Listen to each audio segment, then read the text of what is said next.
Hi guys, welcome to అక్కిమేర్ stories. ఈరోజు నేను హెన్నా ప్రిపరేషన్ చూపించబోతున్నాను. దానికోసం నేను గోరింటాకు అంతా కలెక్ట్ చేసి దాన్ని మంచిగా మిక్సీ జార్లో వేసి ఒక మంచి ఫైన్ పౌడర్ అయ్యేలాగా మిక్సీ పట్టుకోవాలి.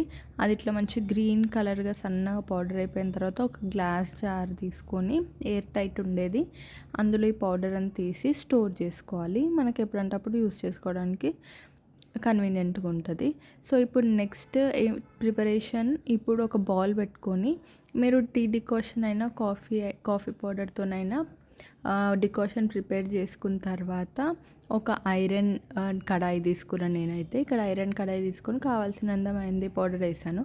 దాంట్లో ఇంకా వేరేవి ఏం యాడ్ చేశానంటే shikakai powder, hibiscus powder, Rita powder, Amla powder, ఇంకా బ్రింగరాజ్ పౌడర్ అన్నీ వేసి కలుపుకున్నాను డికాషన్ వేసి. అంతే, ఇంకా ఈ మిక్చర్